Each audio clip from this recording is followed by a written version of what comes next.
Hello listeners, welcome back to హులుస్లు story world. ఈరోజు మన ఛానల్ కోసం నేను రాసిన కథ నా రాక్షసుడు పార్ట్ 7 అండి. ఈ కథలోని ముందు భాగాలు చూడండి, వాళ్ళ కోసం కామెంట్స్లో లింక్స్ ఉన్నాయి, అలాగే ఛానల్లో ప్లేలిస్ట్ ఉంది. కొంచెం సబ్స్క్రైబ్ చేసుకొని చూస్తూ కథ నచ్చినట్లయితే ఓ లైక్ చేసి కథ ఎలా ఉందో ఓ బుల్లి కామెంట్ రాయండి. మరి ఇంకా మనం కథలోకి వెళ్ళిపోదామా?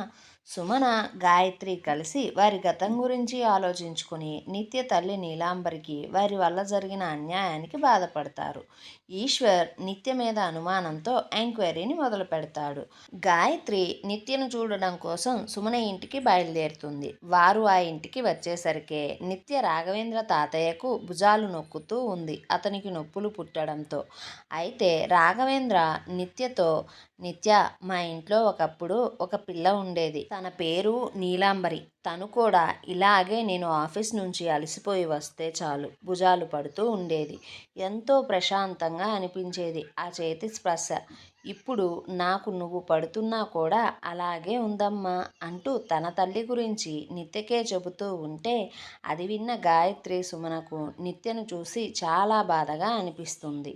అయితే అప్పుడే గాయత్రి వచ్చి తండ్రి ముందు నుంచుని, ఎలా ఉన్నారు నాన్న అనగా రాఘవేంద్ర కొంచెం కన్నులను తుడుచుకొని నిజమా కాదా అన్నట్లు చూస్తూ, ఏంటిది దారి తప్పిపోయి వచ్చావా అంటే గాయత్రి మాత్రం తండ్రిని ఏమీ అనకుండా, నాన్న సారీ, ఆ రోజు మన స్థాయిని, నా స్థానాన్ని మర్చిపోయి మాట్లాడి మన పరువుని అగౌరవపరిచా, దయచేసి నన్ను క్షమించండి ప్లీజ్ నాన్న అంటూ చెప్పగా, రాఘవేంద్రకు ఆమెను చూడక చాలా కాలం అవ్వడం, పైగా తనంతట తానే వచ్చి సారీ చెప్పడం వల్ల కూతురి మీద అలకను దిగివచ్చి జరిగిన చేదు సంఘటనలను మర్చిపోయి సంతోషపడుతూ ఆమెను దగ్గరగా తీసుకొని కొద్దిసేపటికి వారు ఆ పాత విషయాలన్నిటినీ మర్చిపోయి మామూలు స్థితికి వచ్చారు. అలా చాలా కాలానికి వచ్చిన గాయత్రిని చూస్తూ రాఘవేంద్ర నిత్యను గాయత్రికి చూపిస్తూ, గాయత్రి తన పేరు నిత్య, సూర్యకు భార్య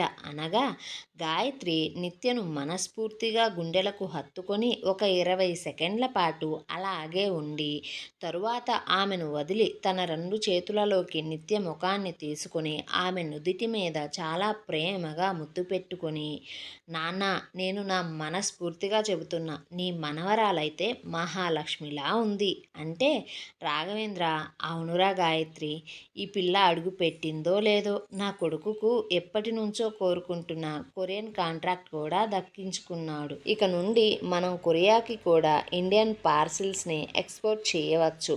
అలాగే నువ్వు కూడా అన్ని విషయాలను మర్చిపోయి చాలా కాలం తరువాత మన ఇంట్లో తిరిగి అడుగు పెట్టావు అంటూ రాఘవేంద్ర సంబరపడిపోతూ నిత్య తల మీద ప్రేమగా చెయ్యి వేసి నిమురుతూ, మొదటిసారి నిత్యను చాలా క్షుణ్ణంగా ఆపాదమస్తకం చూస్తూ ఉన్న సందర్భంలో ఆమె గవ్వ కన్నుల మీద అతని చూపును ఆపి ఏదో గుర్తుకు వచ్చినట్లుగా, గాయత్రి, సుమన, ఈ కళ్ళను ఎక్కడో చూసినట్లుగా ఉంది, మీకు అలాగే అనిపిస్తుందా అంటూ కళ్ళద్దాలను తీసుకొని తుడుచుకొని మళ్ళీ చూడ్డం మొదలుపెట్టగా గాయత్రి కంగారు పడుతూ, ఇప్పుడు నిజం ఎక్కడ తెలుస్తుందో, నాన్న ఎక్కడ నిత్యను గుర్తుపడతాడో అన్న భయంతో, అలా తెలిస్తే నిత్య ఎక్కడ వారిని అసహ్యించుకుంటుందో, అలా వారి మీద కోపంతో ఎక్కడ తన బంధాన్ని తెంచుకొని వెళ్ళిపోతుందో అన్న భయంతో నీళ్లు నములుతూ ఉంటే నిత్య మాత్రం, నా కళ్ళ తాత, నా కళ్ళను చూస్తే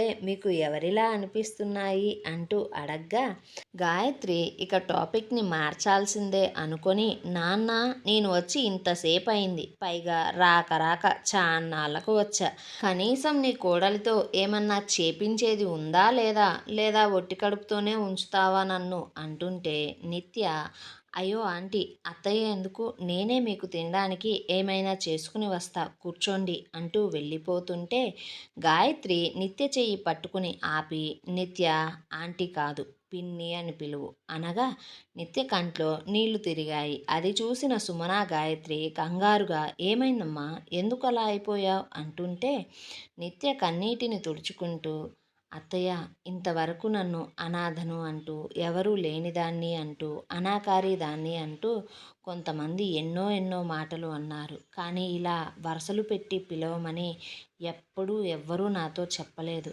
కానీ ఇక్కడ అలా కాదు అత్తయ్య. నేను మీలా ఎవ్వరినీ చూడలేదు. మీరు నిజంగా చాలా మంచోళ్ళు. నన్ను ముందు మీరు మనిషిగా గుర్తించారు.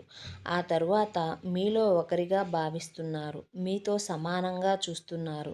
అందుకే ఈ కన్నీళ్ళు. అంతే, అంతకు మించి ఏమీ లేదు అంటూ వంటగదికి వెళ్ళిపోయింది.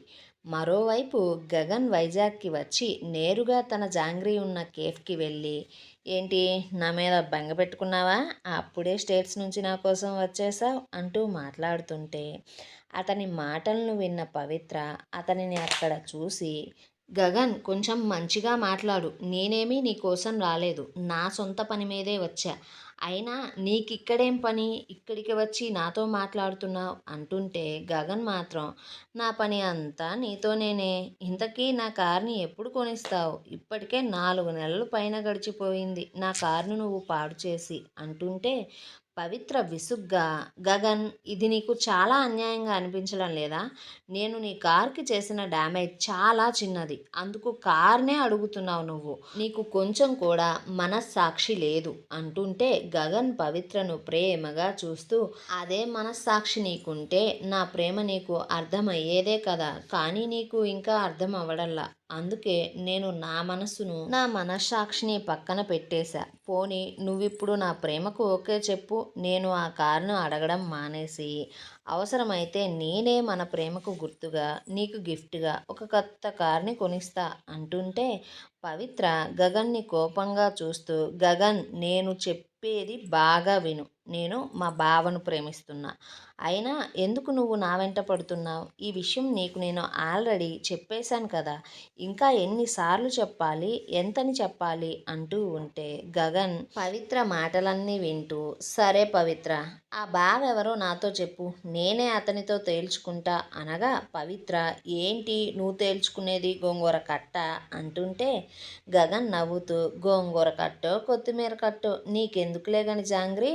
అయినా వాడే కానీ అదే నీ బావే కానీ నిన్ను ప్రేమిస్తే నువ్విలా ఒక్కదానివే హోటళ్ళు వెంట, కేఫ్లు వెంట ఫ్రెండ్స్తో తిరగవు కదా. నీకున్న యాటిట్యూడ్కి వాడిని వదలకుండా క్వార్టరో వాటర్ లాగా బాగా కలిసిపోతూ ఉండేదానివి. అందుమూలాన నాకు బాగా అర్థమైంది ఏంది అంటే, ఇంకా వాడి నీ ప్రేమను ఒప్పుకోలా. ఇది ఇంకా వన్ సైడ్ లవ్వే. సో నేను నా ఫీలింగ్స్ ఏంటో వాడికి చెప్తా. వాడికి నీ మీద ఎలాంటి ఫీలింగ్ లేకపోతే నేను నిన్ను కంటిన్యూ చేస్తా. ఒకవేళ మీ బావకు నిజంగానే నీ మీద ఏమన్నా ఫీలింగ్స్ ఉంటే మాత్రం నేను నా లవ్లో డ్రాప్ అవుతా అంటుంటే పవిత్ర గగన్ మాటలకు విసుగ్గా అక్కడి నుంచి వెళ్ళిపోతుంటే అతను కూడా తన వెనకనే పోతూ, నీ బావ ఎవరో నాకు చెప్పకపోతే నాకు తెలీదా ఏంటి జాంగ్రీ? నీ గురించి తెలుసుకోవడానికి ఒక 10 రోజులు పట్టింది. అలాగే నువ్వనుకునే ఆ బావగాడి గురించి తెలుసుకోవడానికి మహా అయితే ఓ 20 రోజులు పట్టొచ్చు.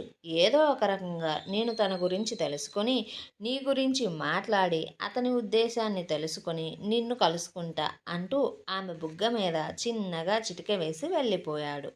ఇక్కడ సూర్య ఇంట్లో గాయత్రికి నిత్య సేమియా పాయసము, క్యారెట్ హల్వా చేసుకుని రాగా అక్కడ అందరూ చాలా హ్యాపీగా వాటిని తింటూ సరదాగా మాట్లాడుకుంటూ ఉండగా అప్పుడే ఆమెని తండ్రి పురుషోత్తం ఇంట్లోకి వస్తూనే నిత్య వారితో అంత సంతోషంగా ఉండడాన్ని చూసి అతనికి మనసు రగిలిపోతూ ఉంది. ఆ సంతోషం అంతా, ఆ ఆస్తి అంతస్తు అంతా తన కూతురికి కావాల్సిందే. కానీ ఇలాంటి పనికి మాలిన దానికి వచ్చింది ఈ అదృష్టం అనుకుంటూ కోపాన్ని మనసులో దాచుకొని నవ్వుతూ రాఘవేంద్ర గారు అంటూ పిలవగా రాఘవేంద్ర ఆ సమయంలో పురుషోత్తముని అక్కడ చూసి ముందు ఆశ్చర్యపోయినా సరే ఒక్క నిమిషం పాటు ఆలోచించుకున్న రాఘవేంద్రకు ఉదయం పేపర్లో చదివిన విషయాన్ని గుర్తుకు తెచ్చుకొని పురుషోత్తాన్ని అతని మొహ కవళికలను చూస్తూ అతని ఏ ఉద్దేశంతో ఇంటికి వచ్చాడో తెలుసుకోవాలని పైకి మాత్రం అతనిని ఆప్యాయంగా పిలుస్తూ కూర్చోమంటూ మర్యాద చేయగా నిత్య అతనికి కూడా మర్యాదపూర్వకంగా ఆమె చేసిన స్వీట్ని తీసుకుని వచ్చి ఇచ్చింది. అయితే అతను మాత్రం దాన్ని తీసుకోకుండా నిత్యను చూస్తూ, ఇప్పుడు నీ కళ్ళు చల్లబడ్డాయా? నీ మాయమాటలన్నీ నా కూతురికి చెప్పి దాన్నేటో పంపించేశావు. నువ్వు ఇప్పుడు ఈ స్థితిలో ఉన్నావు. కనీసం ఇప్పటికైనా ఆమె ఎక్కడికి పోయిందో, ఎలా ఉందో, ఏం చేస్తుందో, ఏం చెప్పి మాయ చేసి నా కూతుర్ని పంపించేశావో ఇప్పుడైనా చెప్పు అంటే నిత్య మాత్రం నాకు తెలీదు అంకుల్. తనకు ఈ పెళ్ళి ఇష్టం లేదు అనింది. బయటకు వెళ్ళడానికి సాయం చెయ్యమనింది. ఆమె నా ఫ్రెండ్ కాబట్టి నేను ఆమె మాటను కాదనలేక ఆ సమయంలో సాయం చేశా. అంతే, అంతకు మించి నాకు ఇంకా ఏమీ తెలియదు అంటూ చెప్పగా పురుషోత్తం నిత్య మాటలకు ఆమెను కోపంగా చూస్తూ ఏదో అనబోతుండగా రాఘవేంద్ర అతని చేతి కర్రను నేలకు బలంగా కొడుతూ, పురుషోత్తం, ఎవరి ఇంటికి వచ్చి గొంతు పెంచి ఎవరితో మాట్లాడుతున్నావు? తనిప్పుడు ఈ ఇంటి కోడలు, నా మనవరాలు, నా మనవడైన సూర్యకు భార్య అంటుంటే పురుషోత్తం అతని కోపాన్ని తగ్గించుకుంటూ, అది కాదండి, ఈ నిత్య గురించి మీకు అసలు ఏమీ తెలియదు. ఇది ఒక మాయలాడి. ఈమె మాటలు మీరసలు నమ్మకండి. ఇది మీకు, ఈ ఇంట్లో వారందరికీ మాయమాటలు చెప్పి ఏదో ఒక సమయం చూసి ఇంట్లో ఉన్న డబ్బుతో అంటూ ఇంకా తన మాట పూర్తి కాకముందే సుమన కోపంగా, చూడండి అన్నయ్య, మీరు అసలు దేనికి ఇక్కడికి వచ్చిందో ఆ విషయం చెప్పండి. మీ మాటల మధ్యలోకి నా కోడల్ని లాగొద్దు. ఇంకొకసారి నా కోడల్ని ఇలా మాట్లాడితే మీకు మర్యాద ఉండదు అంటూ చెప్పగా సుమన మాటలు విన్న పురుషోత్తానికి ఒక నిమిషం ఏమీ అర్థం కాలేదు. నిత్యను ఇంత త్వరగా వీరు ఎలా స్వీకరించారు అనే అనుమానాలన్నీ మనసులో ఉంచుకొని పైకి మాత్రం ఏదో మీ మంచి కోసం చెప్పాలని చూసా చెల్లెమ్మ అంటూ సుమనతో చెప్పి రాఘవేంద్ర వైపు చూస్తూ, మీతో దాపరికం ఎందుకు బాబాయ్ గారు, అసలు విషయానికి వచ్చేస్తా. మీ మనవడు మా కాటన్ మిల్స్ అన్నిటినీ మూసివేసేలా చేస్తున్నాడు. మేము వ్యాపారాలలో లాభం కోసం చేసే చిన్న చిన్న తప్పులన్నిటినీ వెతికి పట్టుకొని ఆ తప్పులకు సాక్ష్యాలను సంపాదించి వాటిని మీడియాకిచ్చి మా పరువును గోదాట్లో కలుపుతున్నాడు. మేము తనకు ఎలాంటి హాని చేయలేదు కదా, మరి ఎందుకు ఇలా చేస్తున్నాడు? ఇదెక్కడి న్యాయం బాబాయ్ గారు? పైగా మీరు మా నాన్నకు ఇచ్చిన మాట తప్పి మీ మనవడు ఆ రోజు పెళ్లిలో ఈ అమ్మాయిను పెళ్లి చేసుకున్నాడు కూడా. మేము దానికి ఏమీ అనలేదు. పైగా ఆ రోజు మీ మాట కోసం మా రెండవ కూతుర్ని వయసుతో సంబంధం లేకుండా కూడా మీ అబ్బాయికిచ్చి పెళ్లి చేయడానికి సిద్ధపడ్డాం. అయినా కూడా ఇలా ఎలా చేస్తాడు సూర్య? మీకు ఆ పెళ్లిలో ఎంత అవమానమైతే జరిగిందో అంతకు మించి కూడా మాకు జరిగింది కదా. అది తెలిసి కూడా సూర్య ఇలా చేయడం బాగాలేదండి అంటూ ఎలా అయినా సరే నిత్య మీద వారికి ద్వేషం నింపాలని చూస్తూ ఏదో ఒకటి చేసి తన చిన్న కూతుర్ని సూర్యకు భార్యగా చేస్తే ఈ ప్రాబ్లం నుంచి దూరం అవ్వచ్చు అనే దురుద్దేశంతో, చూడండి బాబాయ్, మీ మనవడు ఏదో కోపంతో మీ మాటను తప్పి ఉంటాడు. ఇదిగో ఇక్కడ నుంచుందే వగలాడి. ఇది ఆ రోజు చేసిన పనికి కోపంతో దీన్ని శిక్షించడం కోసం మాత్రమే ఇలా పెళ్లి చేసుకున్నాడు. కానీ ఇంకా మీరు మాట నిలబెట్టుకునే అవకాశం ఉంది. అలా మీరు మాట నిలబెట్టుకుంటే దానితో మన మధ్య ఉన్న ప్రాబ్లమ్స్కి కూడా ఒక సొల్యూషన్ దొరుకుతుంది. మీరు నా రెండో కూతుర్ని కోడలిగా చేసుకోండి అంటూ చెప్పి రాఘవేంద్ర ఆలోచించడాన్ని చూసి, చూడండి బాబాయ్, ఈ రోజుల్లో వయసు తేడాదేముంది చెప్పండి. అయినా ఆ రోజుల్లో మీరు మా నాన్న చేసుకోలేదా? అప్పట్లో వయసు తేడా 10 నుంచి 15 ఏళ్ళు ఉండేది. మీకు తెలియదా? అనగా వెనక నుంచి సూర్య గొంతు కంచులా మోగుతూ, ఒకవేళ నీ చిన్న కూతురు కూడా ఎవడితోనో ప్రేమించి పెళ్లి మండపం నుంచి లేచిపోతే అప్పుడు ఎవరినిచ్చి పెళ్లి చేస్తావు? ఈసారి ఆ నింద ఎవరి మీద నెడతావు అంటూ వినిపించగా అంతా ఒక్కసారిగా వెనక్కు తిరిగి సూర్యనే చూస్తుంటే సూర్య మాత్రం పురుషోత్తం వైపు కోపంగా చూస్తూ, చెప్పు, ఎవరి మీద నెడతావు? అప్పుడు నాకు ఎవరినిచ్చి చేస్తావు అంటుంటే పురుషోత్తం కోపంగా సూర్య మాటకు నిత్య వైపు చూస్తూ, ఏంటి, ఈ మాయలాడి చెప్పిందా మీకు? ఇది చెబితే అది మీరు నమ్ముతారా? ఇది పెద్ద మోసగత్తె. 4 రోజులకే మీ అందరినీ ఎలా మార్చేసిందో అంటే సుమన ఈసారి కోపంగా పురుషోత్తం చెంప పగలగొట్టి, ఇంకొక్కసారి నా కోడల్ని ఏమన్నా అంటే దవడ పళ్ళు రాలిపోతాయి. ఏదైనా ఉంటే నువ్వు నా కొడుకు చూసుకోండి. మరొకసారి నువ్వు నా కోడల్ని మీ గొడవ మధ్యలోకి లాగావో ఊరుకునేదే లేదు అంటూ అతనికి వార్నింగ్లా చెప్పి, సూర్య ఏంటిది మాయదారి సంతంతా, ఇలాంటి ప్రాబ్లమ్స్ ఏమన్నా ఉంటే బయట పెట్టుకో, ఇంట్లోకి రానివ్వకు అంటూ సూర్యకు కూడా గట్టిగానే చెప్పగా, సూర్య తన తల్లి పక్కకు వచ్చి నుంచొని పురుషోత్తంను చూస్తూ ఉంటే, పురుషోత్తం అంత అవమానం కూడా తనకు నిత్య వల్లే జరిగిందని భావించి మనసులో కోపంతో రగిలిపోతూ ఉన్నాడు ఆమె మీద. అయితే సూర్య నిత్యనే చూస్తూ, నిత్య, నేను నిన్ను ఒక ప్రశ్న అడుగుతా, సమాధానం నిజాయితీగా చెప్పు అనగా, నిత్య తలను పైకి ఎత్తి సూర్య కళ్ళల్లోకి చూడగా, సూర్య ఆమెనే చూస్తూ, నిత్య, ఆమెని సూరజ్లు ప్రేమించుకున్నారా లేదా అంటే, నిత్య అక్కడున్న అందరినీ చూస్తూ పురుషోత్తాన్ని చూడగా, పురుషోత్తం కోపంతో ఆమెను చెప్పద్దు అంటూ కళ్ళతోనే బెదిరిస్తూ ఉండగా, నిత్య మాత్రం అవును సూర్య అంటూ అనగా, సూర్య ఇంకొక ప్రశ్న, ఆమెను పెళ్ళికి ఎవరు ఒప్పించారు, ఎలా ఒప్పించారు, ఎందుకు ఒప్పించారు అంటూ అడగ్గా, పురుషోత్తం కోపంగా, సూర్య ఇదసలు పద్ధతి కాదు, నా కూతురేం చిన్నపిల్ల కాదు, ఇష్టం లేకుండా మేం బెదిరిస్తే వచ్చి పీటల మీద కూర్చోడానికి తన ఇష్ట ప్రకారమే వచ్చి కూర్చుంది. కానీ ఇదిగో ఇక్కడుందే ఈ మహాతల్లి, తనే ఏదో మాయ చేసింది అంటూ కోపంగా చెప్పుకుపోతూ ఉండగా, సూర్య గట్టిగా పురుషోత్తం అంటూ అరిచి నిత్య భుజం చుట్టూ చెయ్యి వేసి, ఇందాకటి నుంచి చూస్తున్నా, అది ఇది మాయలాడిది మంత్రగత్తె అని ఏదేదో నీ ఇష్టం వచ్చినట్టు అనేస్తున్నావు. ఈమె పేరు నిత్య, నిత్య సూర్యవర్ధన్ తన పేరు, మాట్లాడేటప్పుడు మర్యాద ఇవ్వు అంటూ పురుషోత్తానికి కోపంతో చెప్పి, నువ్వు చెప్పు నిత్య, ఏం జరిగింది అంటూ అడగ్గా, నిత్యకు సూర్య అంత దగ్గరగా ఉండడం వల్ల ఆమె గుండె వేగం అమాంతం పెరిగిపోయి అతనినే చూస్తూ ఉంటే, సూర్య కళ్ళతోనే చెప్పు అన్నట్లు అడగ్గా, నిత్య అవును, తనను వీళ్ళు బెదిరించారు. ఆ పెళ్లి చేసుకోను అంటే వారు చనిపోతామని, లేదా సూరజ్నైనా చంపేస్తామని అంటూ బెదిరించారు అని నిత్య చెప్పడంతో, ఆమె మాటను విన్న సూర్య అక్కడి వారందరూ పురుషోత్తాన్ని అసహ్యంగా చూడగా, సూర్య మాత్రం ఎందుకిలా చేశారు పురుషోత్తం మీరు అనగా, అతను నేల చూపులను చూస్తుంటే సూర్య వెటకారంగా, నేను చెప్పనా మీరెందుకలా చేశారో, నా ఆస్తి కోసం, నా హోదాని అధికారాన్ని చూసి అలా చేశారు. నీ కూతురు నా భార్యగా ఉంటే నా పరపతి మొత్తం మీ సొంతమవుతుంది, అదే కదా మీరు అనుకున్నారు. అందుకే నేనిప్పుడు మీరు ఆశపడిన అధికారాన్ని, హోదాని, పరపతిని వాడే మీరు ఇప్పుడు ఈ స్థితిలో ఉండేటట్లు చేశా అంటుంటే, పురుషోత్తం ఇక అక్కడ వారి ముందు అలా ఉండలేక, సూర్య మీద గెలవలేక జాలిగా ముఖం పెట్టి ఎలాగైనా ఈ పరిస్థితి నుంచి తప్పించుకోవాలని రాఘవేంద్ర వైపు చూస్తూ, మీరు మీ మనవడు మా నాన్నకు ఇచ్చిన మాటను నిలబెట్టుకోలేదు,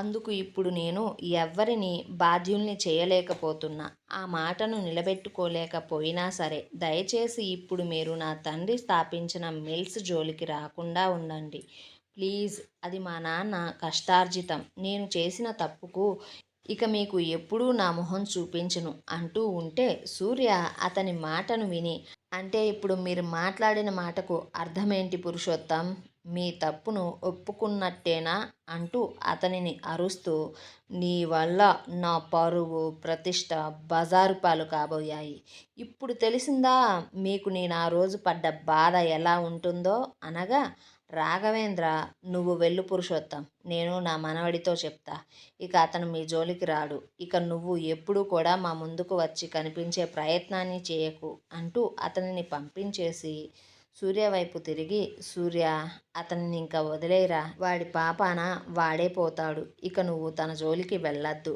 అంటూ చెప్పగా, సూర్య అప్పుడే నిత్యను కొంచెం దూరంగా అతని నుంచి జరిపి ఆమెను అనుమానంగా చూస్తూ, నిత్య, మరి పురుషోత్తం బెదిరిస్తే ఆమెని పెళ్ళికి ఒప్పుకుంది అన్నావు, బాగానే ఉంది, మరి ఆ పెళ్ళి నుండి ఆమె ఎందుకు జీలకర్ర బెల్లం పెట్టిన తరువాత పారిపోయింది, ఏ ఉద్దేశంతో నన్ను నలుగురు ముందు నవ్వుల పాలు చేయాలనుకుంది అంటూ అడగగా నిత్య సూర్య ప్రశ్నకు షాక్ అయ్యి ఇప్పుడు ఏం చెప్తే ఎలాంటి ప్రాబ్లమ్స్ వస్తాయో అనుకొని అలాగే నుంచొని అతనినే చూస్తూ ఉంటే మరోవైపు ఈశ్వర్ చెప్పినట్లుగా మత్తయ్య నీలాంబరి గురించి కొన్ని వివరాలను తీసుకుని వచ్చి ఆ ఫైల్ని ఈశ్వర్ టేబుల్ మీద పెట్టగా ఆ ఫైల్ మొదట ఓపెన్ చేసి చదవడం మొదలుపెట్టిన ఈశ్వర్కు ఏమీ అర్థం కావడం లేదు. ఏమండో మరిప్పుడు నిత్య సూర్యతో నిజం చెప్తుందంటారా? నిజం చెప్తే సూర్య ఎలాంటి డిసిషన్ తీసుకుంటాడు? నిత్య వల్ల జరిగిన అవమానానికి పురుషోత్తం నిత్య మీద పగను తీర్చుకుంటాడా? ఈశ్వర్కు నిత్య ఎవరి కూతురో తెలుస్తుందా? తెలిస్తే అతను ఎలా రియాక్ట్ అవుతాడు? నిత్యకు ఆ కుటుంబం వల్ల జరిగిన అన్యాయం తెలిస్తే ఆమె సూర్యతో బంధాన్ని నిలుపుకుంటుందా? ఇలాంటి ప్రశ్నలన్నిటికీ సమాధానం కావాలంటే మన ఛానల్ని సబ్స్క్రైబ్ చేయండి. ఈ వీడియోని లైక్ చేయండి. కథనం ఎలా ఉందో బుల్లి కామెంట్ చేయండి.